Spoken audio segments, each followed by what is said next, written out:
Most people aren't broke. They're not rich either. They're average. And that's actually the most expensive place you can be. There's a number I want you to keep in your head for the next 25 minutes. $1.7 million. That is what being financially average will cost you across a lifetime. Not what you'll spend, not what you'll waste on obvious things. What you'll silently, invisibly lose to interest, to inaction, to tiny habits you stopped questioning years ago. Stay with me, because I'm going to prove every dollar of that number, category by category, with Hail Math. We're going to move through 6 sections. The debt you're paying for, the wealth you're not building, the spending leaks you've stopped seeing, the retirement nobody warned you about, the total on one board, and then the way out. Hit subscribe if you want to keep running the real math. This channel exists to show you exactly how the system works and exactly where your money is disappearing. Let's go! Before we count the cost, let's meet the person we're talking about.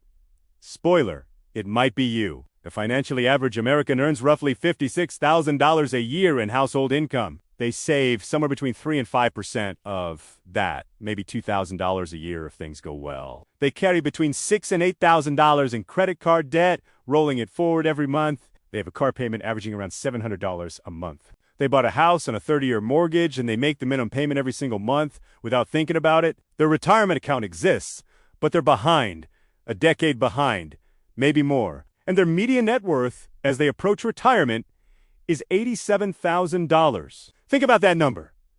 $87,000. After 40 years of work, after 4 decades of alarm clocks and commutes and performance reviews and raises.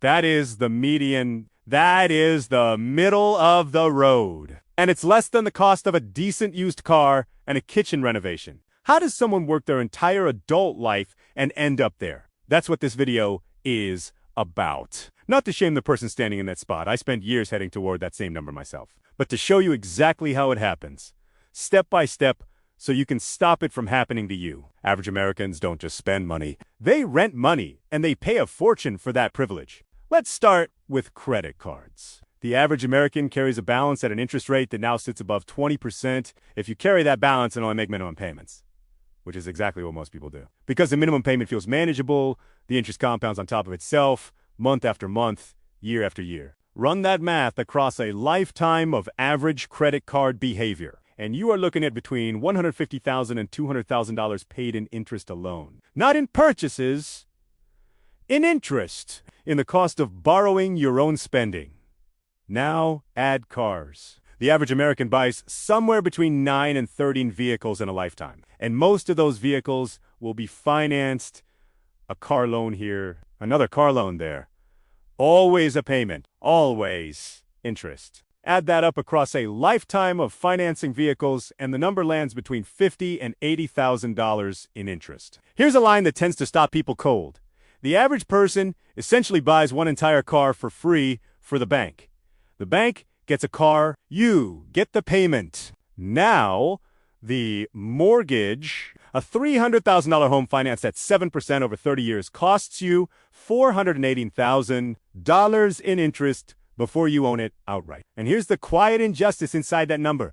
If you pay just $100 extra per month, you would save over $40,000 and pay it off years earlier. Most people never do that math. Banks are counting on exactly that. Put it all together, and you're running a total of lifetime interest payments just from average debt behavior. Lands somewhere between $500,000 and $700,000. Here's where average gets truly brutal. It's not just what you lose, it's what you never build. Let me show you the number that rewired the way I think about money. 2 people. Same country, same economy, same compound interest. Math. Person A starts investing $500 a month at 25 years old and keeps going until 60. Person B waits until puts in $150 a month, which is closer to what average savings rates actually produce, and does the same. Person A ends up with approximately $1.7 million. Person B ends up with approximately $280,000. The gap between those two outcomes is $1.4 million. From 1 decade of delay and 1 savings rate decision.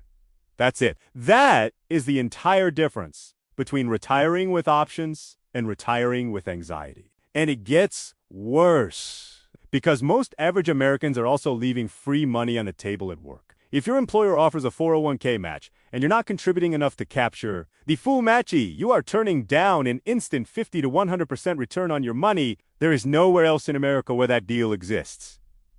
Not the stock market, not real estate, nowhere, and most people still say no. Then lifestyle inflation arrives and takes everything else. Every raise gets spent. A better apartment, a nicer car, more dining out. The $10,000 raise that felt like finally getting ahead quietly becomes a higher monthly burn rate with nothing to show for it. That $10,000 invested every year for 20 years at a normal market return becomes $386,000. Instead, it became a car lease and some weekends out. Add all of that miscompounding to the debt interest losses and the number's already past $1 million. And we're not done. It's not the big purchases killing you. It's the 100 small ones you stopped noticing. The average American spends $219 a month on subscriptions. Streaming services, apps, gym memberships running in the background, software trials that never got canceled. Some of those are being actively used. A surprising number are not. $219 a month invested instead of drained over 30 years becomes over $250,000. Cars again, but this time the buying decision itself. A new car loses roughly 20% of its value the moment you drive it off the lot. Buying used reliably every single time saves between $5,000 and $10,000 per vehicle. Across a lifetime of car purchases, that's $60,000 to $130,000 in preserved wealth that average buyers hand straight to the dealership. Dining. Ouchie. The average American household spends over $3,500 a year eating out. Cutting that in half, not eliminating it, just reducing it and investing the difference over 30 years generates over $200,000. Not from sacrifice, from one consistent adjustment to one habit. And then there's what I call the Joneses tax. A house bigger than you actually need, higher mortgage, higher property taxes, higher utilities, higher maintenance, designer brands purchased on credit, vacations financed, a lifestyle that broadcasts wealth while quietly eroding it. Here's what nobody says out loud.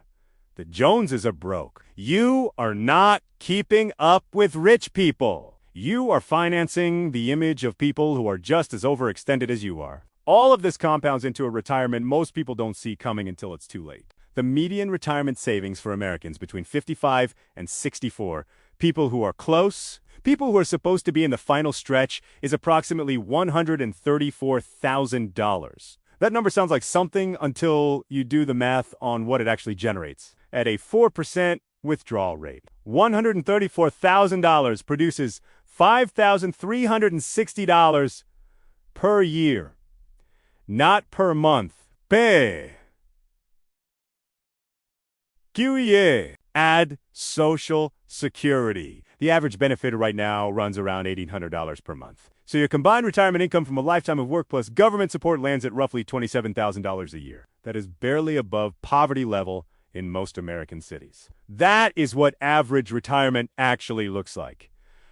Not travel, not grandkids at the lake house, choosing between groceries and prescriptions. And most people never see it coming. They tell themselves they'll figure it out later. They make a rough plan in the head and assume it'll work out. Then 60 arrives and the math is suddenly not theoretical anymore. The healthcare piece makes it worse. The average retired couple needs approximately $315,000 saved specifically for healthcare costs, not including long-term care.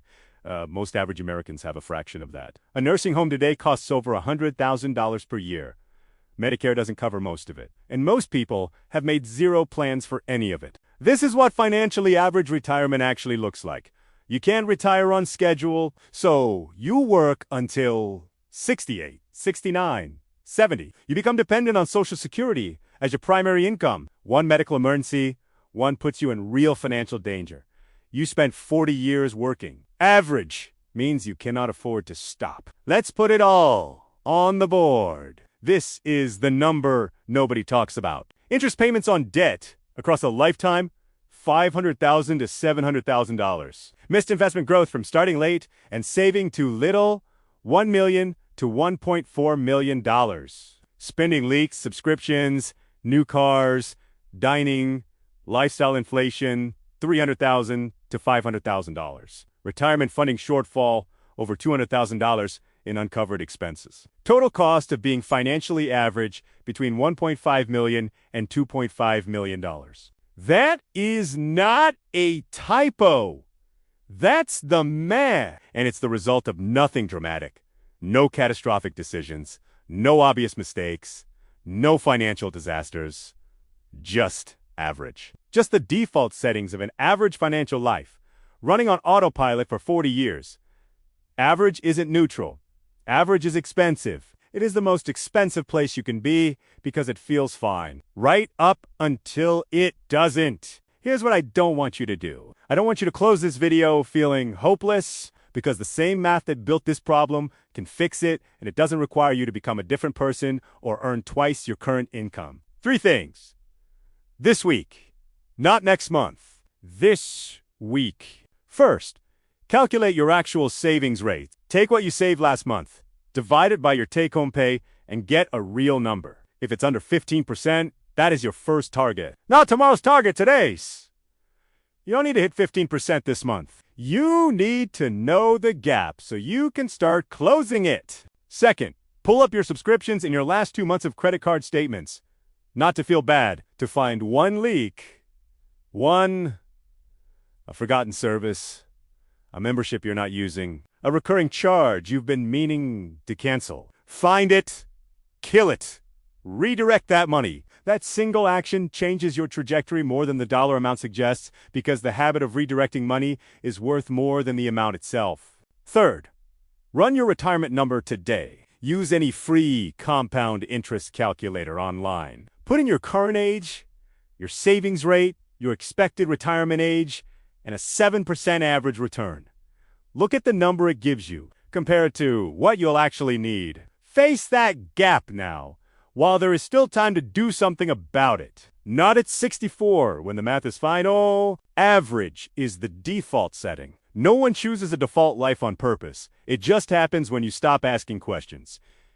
You just spent 25 minutes asking the right ones. Now you know the cost.